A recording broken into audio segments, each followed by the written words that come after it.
I was 10 years old when I first heard the rule. It wasn't in a bedtime story, nor was it something whispered as a joke among kids. It was serious, deadly serious. Never open the door if someone knocks twice and says nothing. It was a warning passed down in hushed voices, woven into the town's history like a dark thread in an already fraying tapestry. I remember the way my mother's face tensed when she told me. She didn't speak of it as folklore, as one would tell tales of ghosts or witches. No, she spoke of it as a law, an unbreakable, absolute truth. At first, I thought it was nothing more than a small-town superstition, the kind of thing used to keep children from answering the door to strangers. But as I grew older, I started noticing the fear in people's eyes when the topic came up. There was something real behind it, something sinister. The town itself, Hollow's End, was the kind of place that felt like it existed in a world of its own. It sat at the edge of a dense forest, its streets lined with old houses whose wooden walls seemed to whisper when the wind passed through. People kept to themselves, and outsiders never stayed for long. Those who did, well, they never lasted. I had asked my grandfather about it once, when I was 15. He was the only one who ever dared to tell me more than the usual warning. His voice was low, his eyes distant, as if he was looking through time itself. "It's been happening for generations," he murmured, gripping the armrest of his chair. "Every so often someone forgets. They open the door, and then they're gone." "Gone?" I asked. He only nodded. "We don't speak of what happens after. We only know they never come back." I pressed further, but he wouldn't say more. His hands trembled slightly as he lit a cigarette, and I could tell the memories still haunted him. That was the moment I realized the rule wasn't just a legend. It was real. But the worst part? Nobody knew where the knocking came from. Some said it was an old spirit that roamed the town, testing people's willpower. Others believed it was something much worse, something inhuman that fed on curiosity. My mother had once told me, in a moment of rare vulnerability, that her own brother had broken the rule when they were kids. She had woken up to the sound of knocking, 2 distinct raps on the wood, followed by silence. The next morning, he was gone. The door was open, swinging gently in the cold morning air. No sign of a struggle. No footprints leading away. Just gone. Her parents searched for months, but there was never a trace of him. Eventually, they moved away, unable to bear the weight of the house where he had disappeared. But the fear never left my mother's eyes. It clung to her, a permanent ghost of the past. "Promise me," she had whispered to me one night when I was a child, gripping my wrist so tightly it hurt. "If it ever happens to you, don't open the door. No matter what you hear. No matter how afraid you are." I promised. And I meant it. But promises are easy to make when you don't think you'll ever have to keep them. Years passed, and though the stories still lingered, I had never known anyone personally who had vanished. I was in my 20s now, and while the rule still sat in the back of my mind, I had begun to wonder if it was just an old tradition born out of paranoia. That is, until the night it happened to me. It was a cold evening, the kind where the air felt heavier than usual, pressing down like an unseen weight. I was alone in my house, the soft hum of the television the only thing keeping me company. The streets outside were silent, too silent. Then, at exactly midnight, there was a knock. 2 precise, deliberate knocks. I froze. My heart clenched in my chest. It couldn't be. The house seemed to breathe around me, the wooden floors creaking softly as if shifting under invisible weight. The air turned thick, suffocating. Then came the worst part.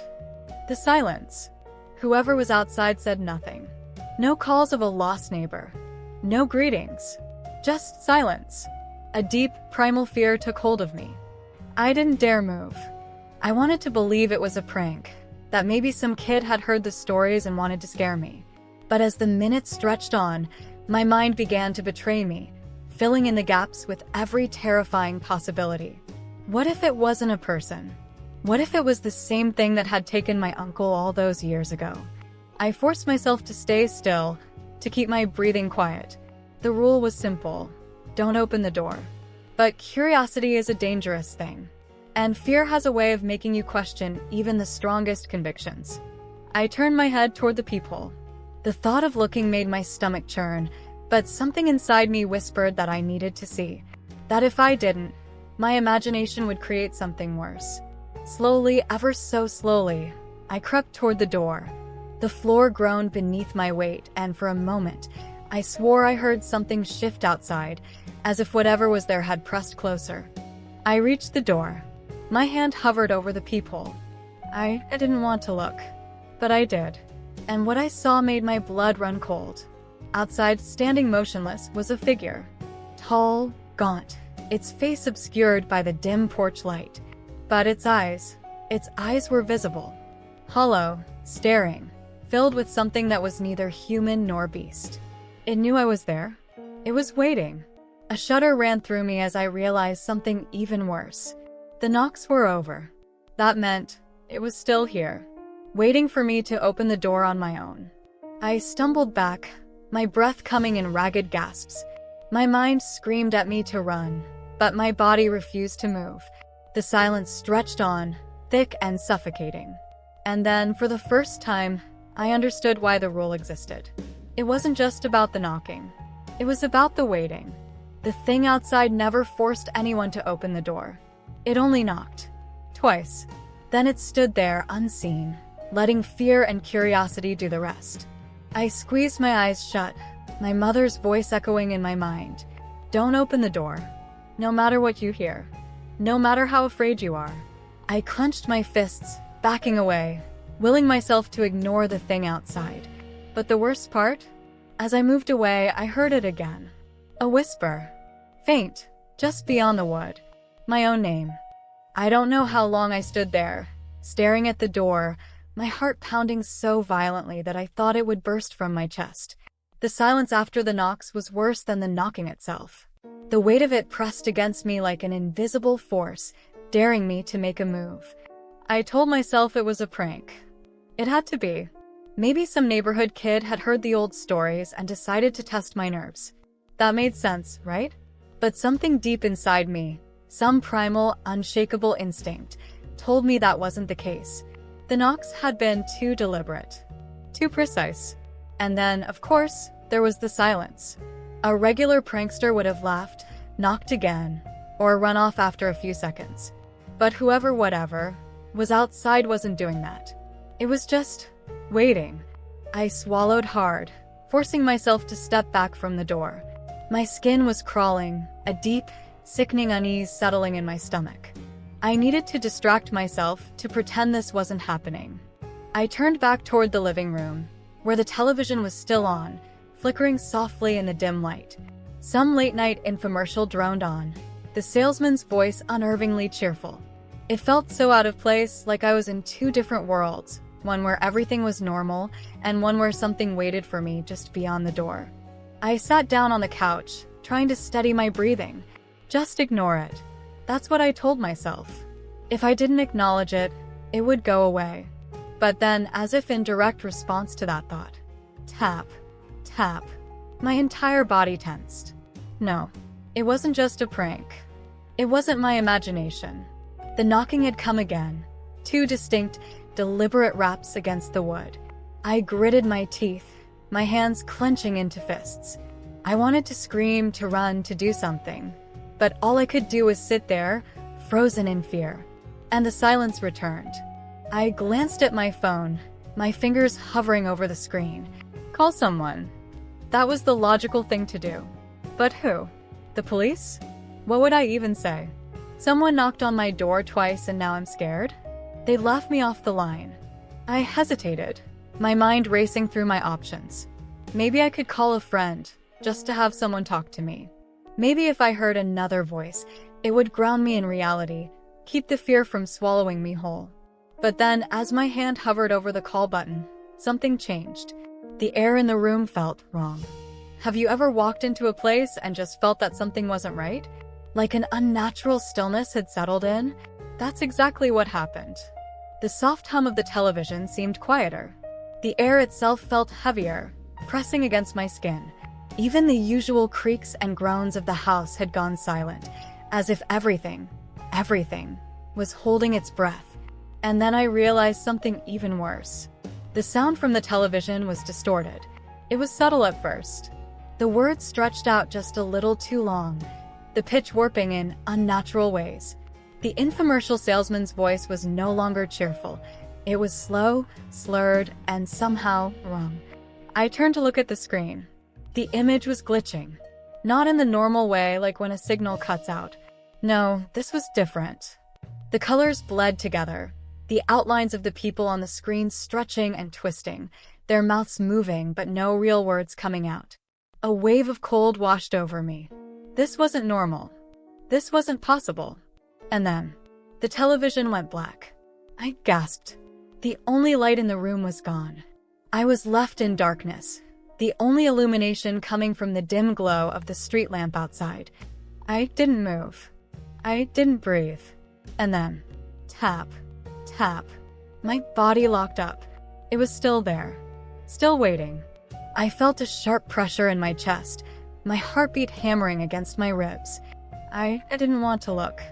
I couldn't look, but I did. I turned my gaze toward the window. There was a shadow, tall, unmoving. It wasn't just standing there. It was watching me. From the angle of the porch light, I should have seen a face. A person. But there was nothing. No features, no movement. Just a tall, solid shape that shouldn't have been there. Panic surged through me like a wildfire. I scrambled off the couch, backing away, my mind screaming at me to do something. Anything. I grabbed my phone with trembling fingers and dialed the first number that came to mind. It rang, and rang, and rang. No one picked up. A sharp shiver ran down my spine. I dialed again. Still nothing. I was alone. Completely alone. And then, the knocking came again. But not from the door. It came from inside the house. Somewhere down the hall, a soft, deliberate tap.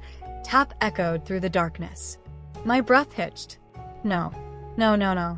I wasn't alone anymore. Something was inside. The rules never mentioned this. They only said don't open the door. But what if it didn't need me to open the door anymore? What if it was already here? I wanted to run, to scream, to escape this nightmare, but I couldn't move. My legs felt like lead, my body refusing to obey. And then, the worst sound yet. A whisper. Soft. Close. Right next to my ear. Open the door. My vision blurred, my chest tightening as if something was wrapping around my lungs, squeezing the air from them. I stumbled backward, barely catching myself before I hit the floor. My heart slammed against my ribs, my entire body drenched in cold sweat. I didn't dare turn my head. I didn't want to see what was beside me. I squeezed my eyes shut, gripping my phone so tightly I thought it would shatter in my hands. I willed myself to wake up, to realize this was some twisted nightmare. But the whisper came again. Louder. More insistent. Open the door. The urge to obey was overwhelming, like a command deeply rooted in my mind. My hands trembled as they reached forward, despite my desperate attempts to resist. My fingers brushed against the lock. No. I forced my hands back, clenching them into fists, shaking my head violently. And just like that, the whispering stopped. The pressure in the air lifted. The room felt normal again. I gasped for air, my hands shaking uncontrollably. My body felt like it had just been wrung dry of every ounce of energy. Slowly, I turned my head toward the hallway. Nothing. The door? Still locked. The shadow outside? Gone. But I knew, deep down, I wasn't safe. This wasn't over. Not yet. Silence. A silence so unnatural, so absolute, that it sent a violent shiver down my spine. The air in my house felt wrong, as if sound itself had been swallowed whole, leaving only the deafening weight of quiet. My ears strained, desperate for something normal. The hum of the fridge, the ticking of the clock, even the distant howl of the wind outside. But there was nothing. Just silence. I stared at the door, my breath shallow, my pulse hammering in my ears. Had I imagined it? The knocks, the whispers? Was my mind playing tricks on me? Then I saw it. The doorknob. It was turning. Not violently, not with force. Just slowly, methodically, as if something on the other side was testing it, waiting to see if it would give way. A cold sweat broke across my forehead. My entire body screamed at me to move, to run, but I couldn't. I was frozen, trapped in the sickening grip of fear. And then, it stopped. The doorknob returned to its original position. Silence. The tension in my chest was unbearable. I wanted to scream, to do something. Anything. But I was too afraid to make a sound. I had never felt so small, so helpless in my entire life. I took a slow, shaky step back. The floor creaked beneath me. I swallowed hard, my mouth bone dry. Then, a tap. Not on the door. Not in the hallway. But from the window. My head snapped toward it, and for a moment, I wished I had never looked. A shadow. Tall. Motionless. Standing just beyond the thin glass. I couldn't make out its features, couldn't tell if it even had any. But I could feel its presence. It was watching me. A sickening feeling twisted in my gut. This wasn't a person. I don't know how I knew, but I did. My trembling fingers tightened around my phone. I wanted to call someone. Anyone, but deep down, I knew it wouldn't make a difference. My mind raced. The town's rule. Don't open the door. That's what everyone always said. But what if that wasn't enough? What if I was already past the point of being saved? I squeezed my eyes shut, praying, begging that when I opened them, the shadow would be gone. I counted to 3. 1, 2, 3. I opened my eyes. The shadow was gone.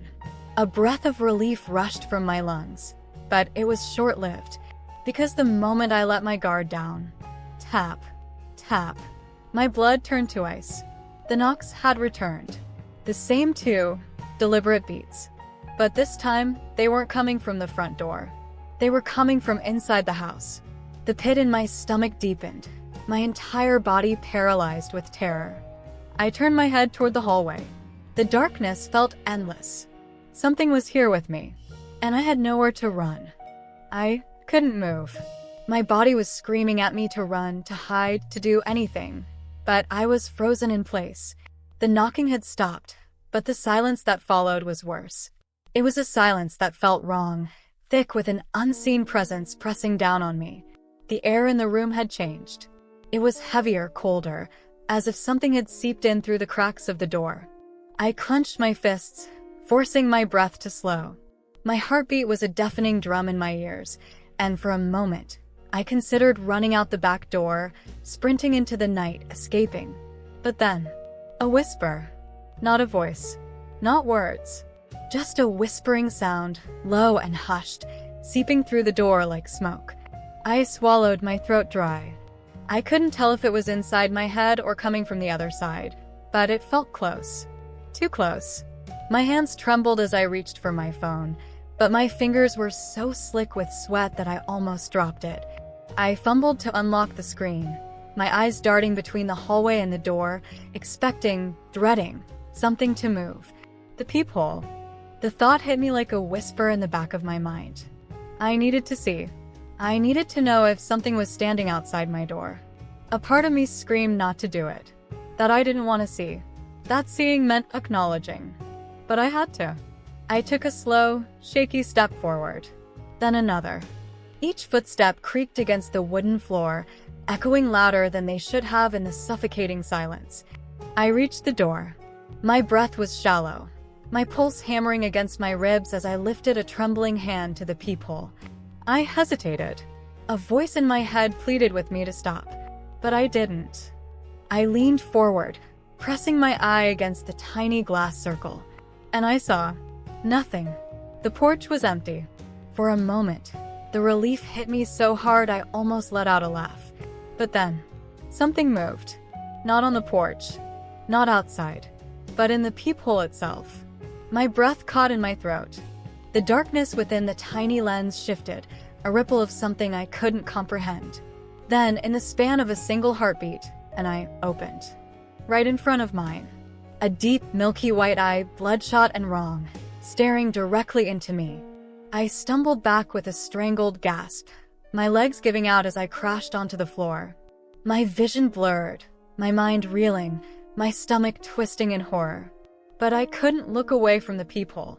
Because the eye, it was still there. Still staring. still watching. And then, it blinked. A slow, deliberate blink, as if to tell me, I see you too. I choked on a breath, scrambling backward, my shaking hands pressing against the cold floor as I tried to get as far away from the door as possible. The whispering started again, but this time it was inside the house. The whispering crawled through the room like a living thing, slipping under the door, seeping through the walls. It wasn't words. Not exactly. It was a breathy, rustling sound, as if dozens of voices were speaking at once, just beneath the threshold of comprehension. I pressed my hands over my ears, but it didn't help.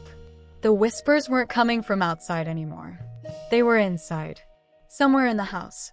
I felt something brush against my arm, cold, airless, invisible, and I shot up from the floor, my back hitting the wall with a dull thud. My breath came in sharp gasps as I scanned the room. The door, the hallway, the windows. Every shadow in my home felt wrong, stretching unnaturally, pooling into the corners like spilled ink. And then, I saw it. Or rather, I didn't. The hallway leading to my bedroom was too dark.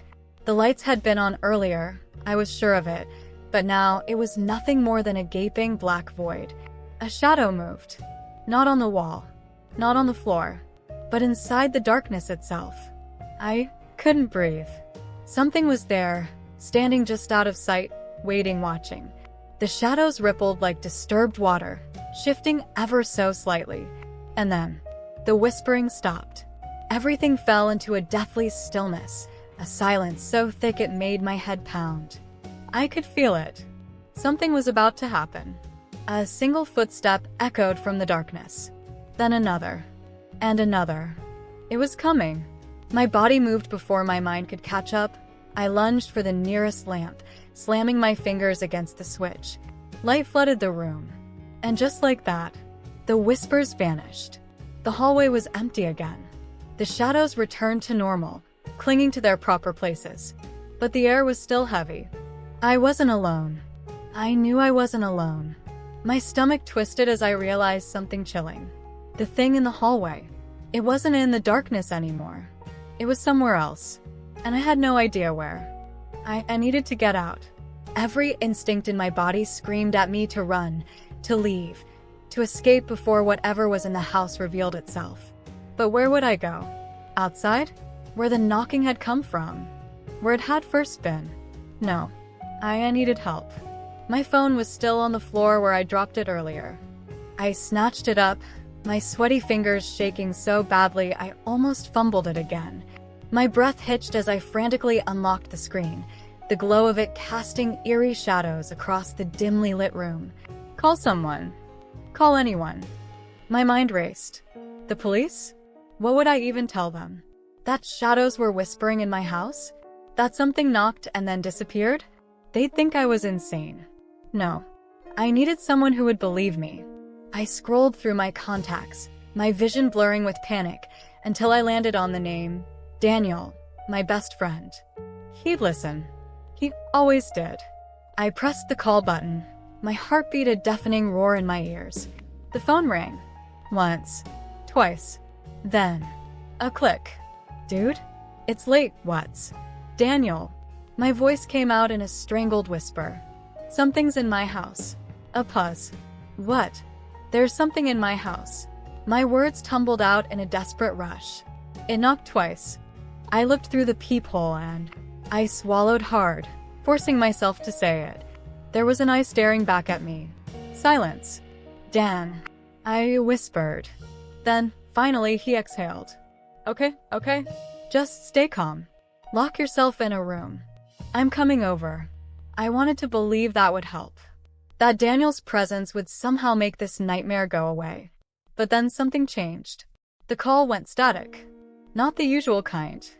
Not the broken, choppy interference you sometimes get with bad service. This was deep, like something was breathing through the line.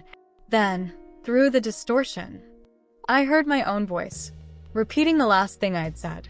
There was an eye staring back at me, but it wasn't a normal echo. It was warped, stretched, the words twisting in on themselves. The cadence was wrong. The voice wasn't mine anymore. There was an eye staring back at me. My stomach dropped. Dan. My voice was barely a whisper now. Silence. Then, a soft knock. Not from the front door. From inside the house. The phone slipped from my trembling fingers as my breath caught in my throat. The knock came again. Twice. And this time, it came from right outside my bedroom door. Something is inside the house. The knock came again. 2 slow, deliberate taps. Right outside my bedroom door. I clamped my hand over my mouth, forcing down a scream. My heartbeat pounded so hard it felt like my ribs would crack under the pressure. I wasn't alone. The thing that had been outside was inside now. A wave of cold dread crawled up my spine as I backed away, my legs trembling beneath me. I had locked the front door. I had checked the windows. I had made sure nothing could get in. And yeah, here it was. The door handle rattled. Slow at first, almost testing. Then, jiggle, jiggle, jiggle. I could barely breathe. My eyes darted to the only other exit, the window. My room was on the 2nd floor, but at this point, a broken leg seemed like a better option than whatever was outside that door. Another knock. 2 taps. Then something worse. A whisper. Not loud, not urgent, just a soft, airy breath, seeping through the wood of the door like mist. I didn't move. Didn't blink. The whisper wasn't human. It didn't form words. It was a collection of voices, layered on top of one another, all speaking at once, except none of them made sense. I needed to move. I needed to do something. I took a slow step toward the window, careful, quiet, trying not to make a sound. The whispering stopped. I froze. Silence pressed in, thick and suffocating. Then, a long, deep creak. My stomach twisted. That wasn't the door. It was the floorboards. Inside my room. Something was behind me. I didn't think. I didn't turn. I didn't check. I did the only thing my instincts would allow. I ran. I lunged for the window, throwing it open so fast it slammed against the wall. The cold night air rushed in as I braced my hands on the sill, ready to climb out. When I heard it, a voice, right behind me. Too close. Too wrong. It said my name. I didn't turn around. I didn't have to, because in the glass reflection of the window, I saw it. A tall, twisted shape, all wrong angles and empty blackness. A gaping mouth where a face should be. And the moment I saw it, it smiled. I screamed. Then I jumped. The fall was a blur. Cold air rushed past me, the ground surging up too fast. My body twisted midair, and for a split second I thought, this is it. Then, crush. Pain exploded through me as I slammed onto the damp grass, the impact rattling my bones. My ankle twisted wrong, a sharp, sickening jolt shooting up my leg. A choked cry escaped my lips, but I didn't have time for pain. I had to move. I had to get away. I sucked in a breath and forced myself up, fighting back the agony. My house loomed above me, dark and silent. The window I had jumped from was still open, curtains billowing in the wind. For a second, nothing happened. Then, the lights inside flickered, and I saw it. A shadow. Not a person. Not human. It stood at the window, staring down at me. A tall, stretched-out figure, its head tilting ever so slightly, like it was studying me. Then it moved. No, it didn't move. It jerked, disappearing from the window too fast, as if reality had skipped a frame. My breath caught.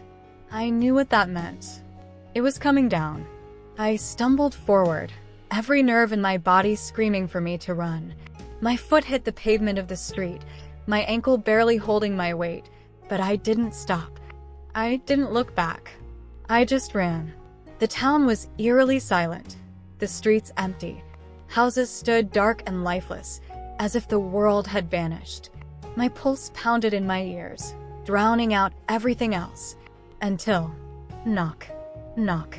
I froze. Not from my house. Not from behind me.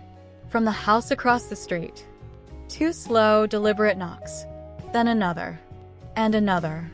I turned my head, heart hammering against my ribs. Every single house on the street.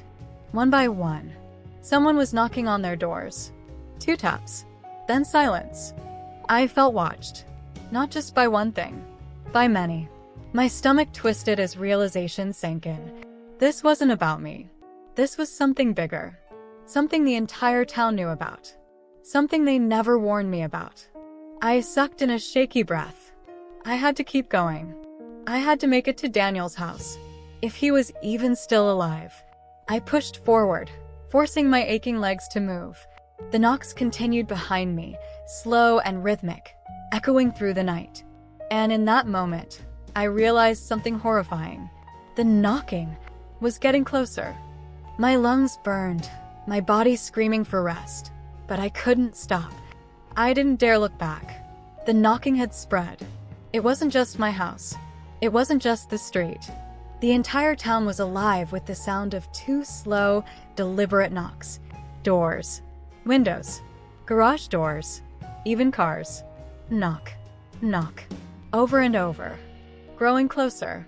I reached Daniel's house, nearly collapsing against the front door. My hands fumbled for the doorknob. Locked. Daniel, I gasped, pounding my fist against the wood. No answer. I spun, my chest rising and falling in sharp, panicked breaths. The street was still empty, yet the knocking, it never stopped. Then, a sound. A soft, almost nonchalant click.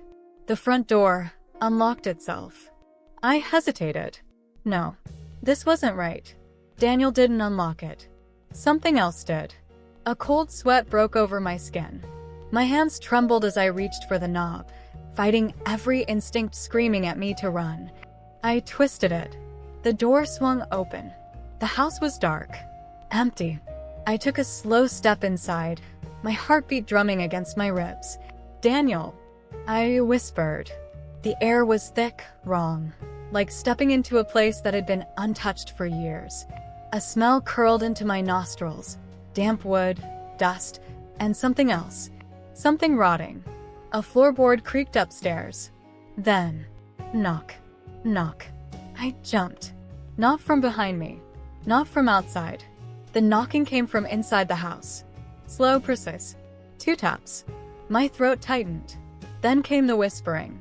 It slithered down the stairs, seeping through the walls, filling the space around me. Voices layered over each other, whispering secrets that should never be spoken. I took a step back. The front door slammed shut. I wasn't alone. I spun toward the staircase and froze. Daniel stood at the top. Only, it wasn't Daniel. His eyes were too dark. His smile too wide. His head tilted, slow, unnatural. Daniel. I breathed.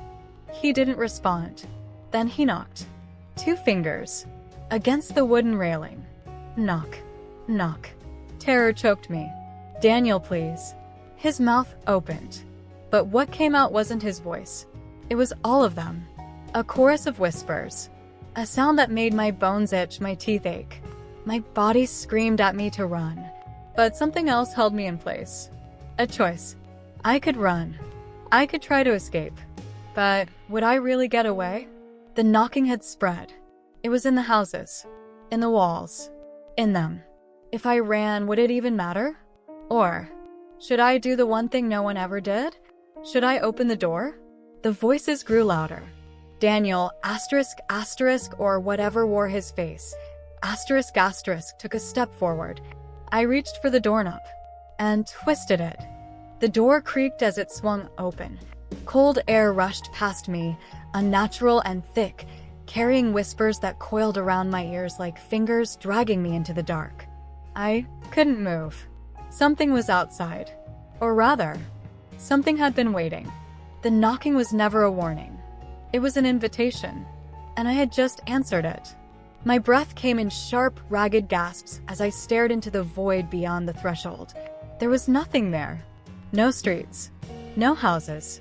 Just a vast, endless emptiness, stretching into infinity. Then they stepped forward. Figures. Dozens of them. Tall, unnaturally stretched things. Their heads tilting in unnatural angles. Their arms too long, too thin.